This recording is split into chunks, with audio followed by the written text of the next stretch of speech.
আমি রবিন। আমার পরিবারের 7 জন সদস্য, 2 ভাই 3 বোন, আমার মা বাবা, সবার বড় আমি। আমার সাথে যখন তার পরিচয় হয় তখন আমার বয়স ছিল 19 বছর। পরিচয় হয় একটা হাসপাতালে, জহিরুল ইসলাম মেডিকেল কলেজ, তার বাড়ির কাছাকাছি।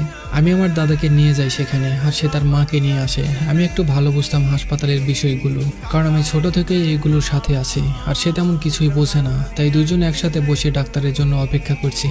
তখন ওর সাথে আমার প্রথম কথা হয়। বাসায় যাওয়ার সময় সে একটা টিস্যুর মধ্যে তার নাম্বারটা লিখে দেয়। সেদিন রাতে কি যেন মনে করে তাকে কল দেই। এইভাবে আস্তে আস্তে সম্পর্কে জড়িয়ে যায়। সে আমাকে অনেক ভালোবাসে, কিন্তু তার তুলনায় আমি তাকে কম ভালোবাসি, কারণ সে আমার প্রথম ভালোবাসা নয়, দ্বিতীয় ভালোবাসা ছিল। আমি একটা মেয়েকে ভালোবাসতাম, তার নাম হলো জান্নাত। তো 1 বছর পর আমি দেখলাম সে আমাকে অনেক ভালোবাসে, আর সবকিছু মিলিয়ে আমি ওকে অনেক ভালোবাসি। এভাবেই চলছিল।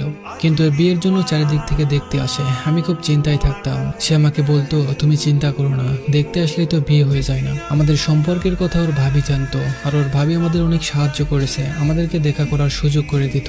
আমি বেকার ছিলাম, আমি বুঝতে পারলাম আমি বেকার থাকলে ওর পরিবার কখনো আমাকে মেনে নেবে না। তাই আমি কিছু একটা করার জন্য দেশ ছেড়ে বিদেশে যাওয়ার জন্য চেষ্টা করতে থাকলাম। কিন্তু হঠাৎ একদিন ওর ভাবি আমায় বলল, ওর বাবা ওর বিয়ে ঠিক করে ফেলেছে। ওর এলাকার একটা ছেলে ওকে খুব বিরক্ত করত, এই জন্য ওর বাবা ওর বিয়ে ঠিক করেছে। তারপর থেকে সে ভালোভাবে কথা বলতো না, কথায় কথায় ঝগড়া করতো, আমায় ইগনোর করতো, আমার কোনো কথা শুনতো না, কষ্ট দিয়ে কথা বলতো। তারপর আমি জানতে পারি তার পরিবারের চাপে আমার সাথে এমন করছে।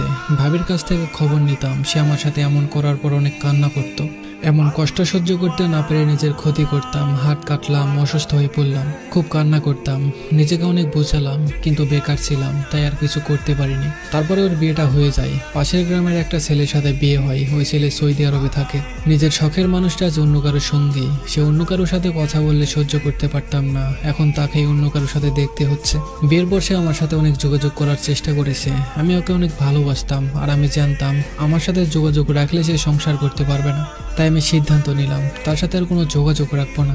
আমি চাই না আমাদের এই সম্পর্কের কথা জেনে ওর আর ওর জামাইয়ের মধ্যে কোনো ঝামেলা হোক। এভাবে 8টা মাস চলে যায়, কিন্তু আমি ওকে ভুলতে পারিনি। ওর কণ্ঠটা একবার শোনার জন্য অনেক নাম্বার থেকে কল দিতাম, কথা বলতাম না, চুপ করে থাকতাম। তারপর তার কণ্ঠটা শুনে কলটা কেটে দিতাম। সেও আমাকে ভুলতে পারতো না, আমাকে অনেক ভালোবাসতো। ও প্রতিদিন কান্না করতো, না খেয়ে থাকতো। কিছু করার ছিল না আমার, বিয়ে হয়েছে, কি আর করতাম। বিয়ের 1 বছর পর তার এমন কান্নাকাটি দেখে ওর সাথে প্রায় সময় কথা বলতাম। কিন্তু হঠাৎ একটা সময় সে অনেক অসুস্থ হয়ে পড়ে। জহিরুল ইসলাম মেডিকেল কলেজে নিয়ে ভর্তি করানো হয়। সেখানে 17 দিন রাখা হয়। ডাক্তার জানায় তার ব্রেন টিউমার হয়েছে, আর সেটা এত বড় হয়েছে যে খুব তাড়াতাড়ি অপারেশন না করালে খারাপ কিছু হয়ে যাবে। তাই ওকে ওখান থেকে ঢাকাতে নেওয়া হয়। তখন আমি হাসপাতালে গিয়ে ওকে দেখে আসতাম।